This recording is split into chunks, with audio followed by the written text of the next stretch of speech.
ऐसा कुछ नहीं था। रावण के 10 शीश नहीं थे, 20 भुजा नहीं थे। सुनो जरा, क्या था रावण के पास? रावण के पास 10 इंद्रियों का ज्ञान था। ताली बजाओ, 10 इंद्रियों का, 10 इंद्रियों का ज्ञान था रावण के पास, और 10 इंद्रियां उनके कब्जा में थे। किसी को गलत नैन से नहीं देखते थे, किसी की गलत बात नहीं सुनते थे, किसी को जबान से कभी कोई बात, अंदरूनी बात ठोकर नहीं देते थे। अपने पेट की इंद्री और अपना शरीर की इंद्रियों को संभाल के रखते थे। सब गिन लो, चलो हम गिना दे रहे हैं आपको 10। 1 2 3 4 5 6 7 नाभि और स्वच्छ 2 जगह। हो गए ना 10? ताली बजाओ बस।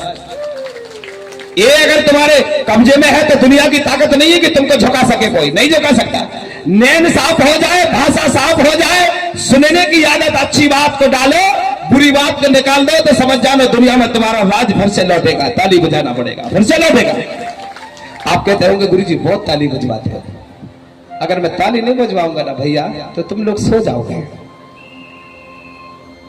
होता ना कई बार, मैं अगर ज्यादा आपको तेज नहीं बोलूंगा तो सो जाओगे, और मुझे आदत नहीं है। और मैं यह नहीं कि मैं एक को देखता हूं, मेरी ये पूरी प्रजा है। मैं आगे पीछे इसलिए तो देख रहा हूं कि भाई कौन सो रहा, कौन नहीं समझ रहा, कौन क्या कहना चाहता है। इसी को तो कहते हैं गुरु बिना ज्ञान, मंत्र बिना झोला, और मिले बांट लो धोला धोला। हाँ, जो भी होगा सबके साथ होगा, जो भी होगा सबका अच्छा ही होगा, क्योंकि बाबा की कृपा है। अब तो जाग गए हैं भोले बाबा जी। तो यहां हमें इंद्रियों से, और एक और डर बताते हैं, स्वर्ग और नरक। मैं रोज बता रहा हूं, शायद अभी भी बता देता हूं। स्वर्ग नरक की चिंता में मत रहना, बिल्कुल नहीं रहना। कहीं स्वर्ग नहीं है, कहीं नरक नहीं है ही नहीं, कुछ नहीं है। ये सब उनके चोचले हैं, बिल्कुल डायरेक्टली बोल रहा हूं मैं आपको। उनको डराने का काम है। तुम्हारे गांव में आएंगे, वो निकाले बढ़िया एक पंचांग, और पंचांग में बोलेंगे तेरा नाम ये है, तेरे को गहरा लग गया, तेरे को चक्कर लग गया, तेरे को कांसे की थाली देना पड़ेगा, 1 किलो घी देना पड़ेगा, 1000 रुपया देना पड़ेगा। उनको कहना साहब बड़ी मेहनत लगे थे हमें कमाई में, हम का बताएं। इतनी मेहनत लगे थे, इतनी मेहनत लगता है, 3-4 महीना धान की सेवा करना पड़ा था, यूरिया डालना पड़ा था, जो करना पड़ा था वो सब बताना पड़े ना आपको भैया।